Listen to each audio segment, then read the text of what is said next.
раннього дитинства Володимир, молодший син Левка та Альдони Семеренків, здобув винятковий садівничий вишкіл.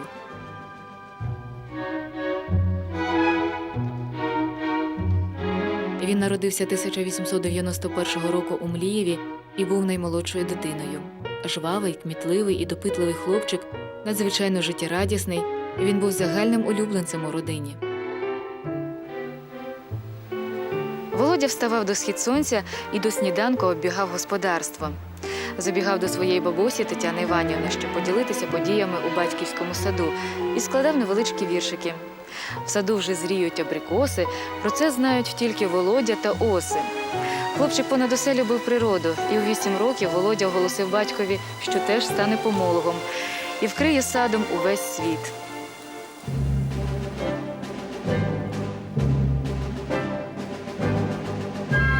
Володимир навчався спочатку у Полтавській гімназії, а 1904 року його було прийнято до 7-ї Київської гімназії. Пізніше він вступить до Київського політехнічного інституту, але вже до того Володимир був першокласним фахівцем у галузі садівництва. Науковою працею став займатися у студентські роки. Початок Першої світової війни затримав завершення освіти в КПІ, хоча Володимир і мав звільнення від військової служби через поганий зір. А інститут він завершив після великої перерви аж 1918 року з дипломом вченого агронома. За часів УНР Володимир уже працював за фахом, а з 1921 по 26 рік завідував секцією садівництва Першої всеукраїнської академії сільськогосподарських наук.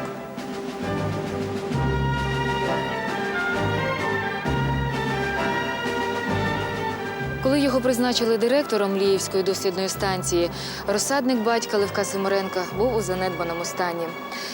Що упродовж 1917 та 18 років на тлі загальної руїни, бандитизму та мародерства більшовиків і денікінців місцеве населення підтримувало розсадник лише завдяки повазі до Левка Платоновича.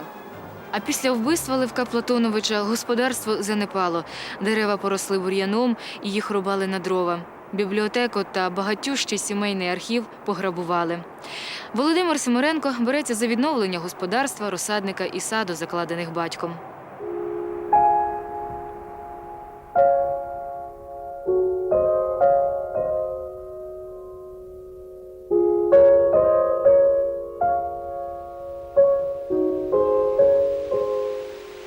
До Млієва Володимир приїжджає зі своєю молодою дружиною Марією Демидівною.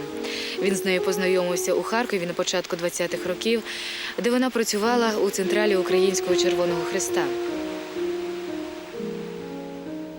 Народилася Марія у родині Демида і Олени Улянченків у Козятині. Маруся дістала освіту в Острозі у пансіоні графа Блудова. Дівчина рано осиротіла, а в 11 років вона втратила батьків.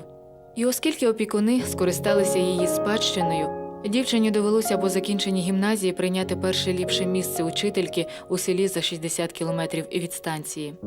Бідувала, ходила по хатах навчати бідних сільських дітей, навчилася української мови і прив'язалася до селянських родин. Коли потрапила до Києва, увійшла до кола свідомої української інтелігенції. У Млієві Марія Семеренко розділила усі радощі і прикрощі життя свого чоловіка. Тут у родині Семеренків народилася дочка Тетяна у 1926 році. Це ім'я їй дісталося у спадок від прабабусі Тетяни Іванівни.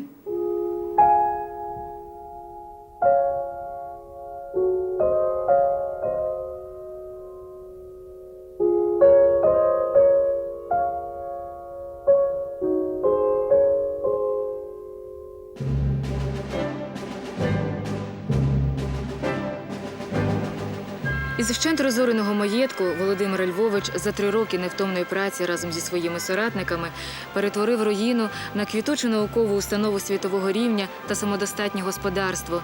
Будівлі, зведені ще його предками, Володимир Семеренко доповнив новими, збудованими у стилі українського модерну. І вони гармонійно доповнювали стару садибу.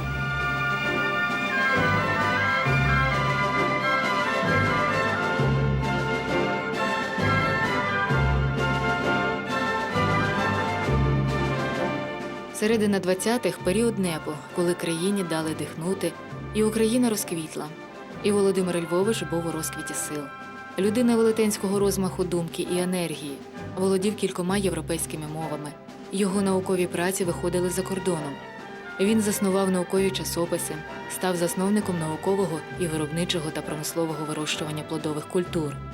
Симиренко відкрив Всесоюзний науково-дослідний інститут плодово-ягідного господарства, якому підпорядковувалась ціла мережа дослідних станцій не тільки в Україні, але й в Грузії і Дагестані, Середній Азії та Астрахані.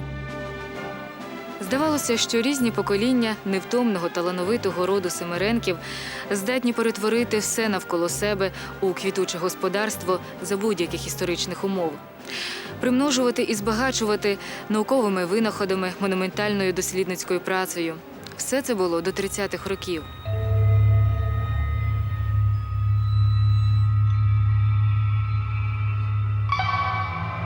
Але Володимир Симиренко, талановитий вчений, професор із світовим іменем, потрапив у немилість до сталінської машини часу, яка обертала історію назад. І він дозволив собі наукову суперечку із самим Мічуріним, лжеученим, пригрітим біля сталінської годівниці. Це було причиною закриття Симиренківського інституту і фактично руйнування наукової школи Симиренків.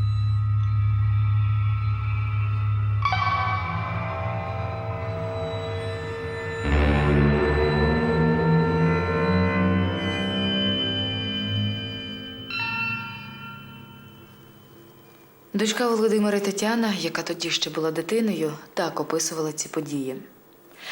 Взимку 1930-31 років я відчула зміну в нашому бутті і занепокоїлась. Батьки вели довгі серйозні розмови за зачиненими дверима. Усі були в якомусь нерадісному напруженні. Няня притихла, важко зітхала і віщувала кінець світу. По Різдву мені оголосили приголомшуючу новину. Ми переїжджаємо до Києва. Батьки старанно пояснювали, що тато заснував Всесоюзний науково-дослідний інститут в Китаєві під Києвом. Але я була невтішною.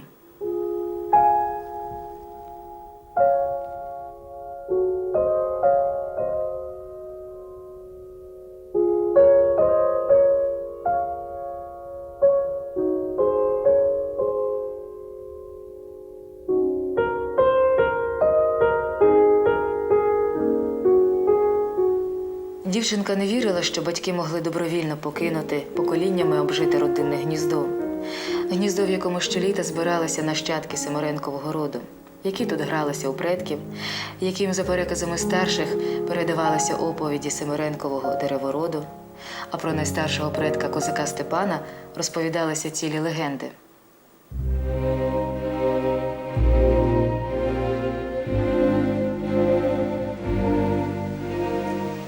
Але насувалося щось темне, зловісне і незрозуміле. Коли настав час від'їжджати з Млієва, процесія їхала мовчки.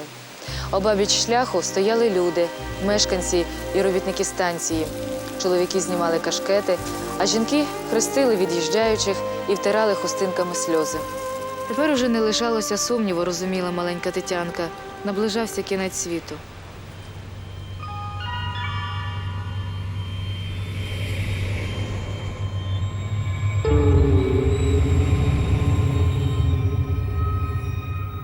Ще кілька років Володимир Львович намагався врятувати свою наукову справу під Києвом в Китаєві.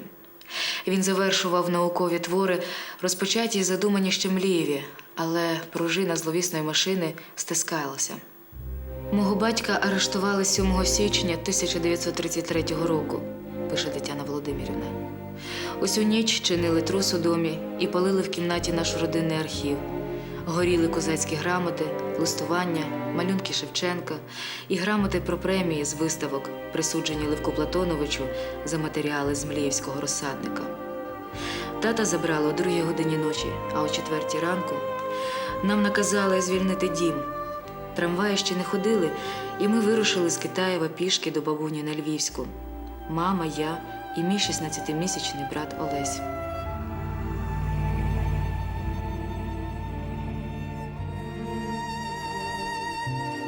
Бабуся Альдона ставала щоразу стриманішою і мовчазною. Удень вона майже не вставала з ліжка, а вночі мовчки сиділа в кріслі перед вікном на вулицю. Про що думала колишня революціонерка, так ніхто і не дізнався. Альдона Еміліївна Гружевська-Симиренко померла у березні 1934 року. 1938 року, після кількаразових ув'язнень і звільнень, після багатьох місяців, проведених у камері смертників, Володимира Львовича розстріляли. Йому було тоді 47 років. У архівах і досі не знайдено причину його страти. Ім'я Володимира Львовича Семеренка було надовго викреслено з української історії, науки і культури. Його родина, дружина Марія і діти Тетяна та Олесь опинилися за межами України. Марія Демидівна померла 1973 року в Канаді. А дочка Тетяна приїздила в Україну у 90-х роках. Довго блукала колишнім родинним маєтком, майже не знаходячи слідів старих будівель та поховань на родинному кладовищі. Вона залишила спогади про свою багату талантами родину Семеренків, а 2001 року не стало і Тетяни Володимирівни. Так завершується історія роду Семеренків. Залишили вони по собі культуру цукроваріння, добрі діла меценатів, сади у Млієві і яблуко, відоме усім нам з дитинства – яблуко Семеренка.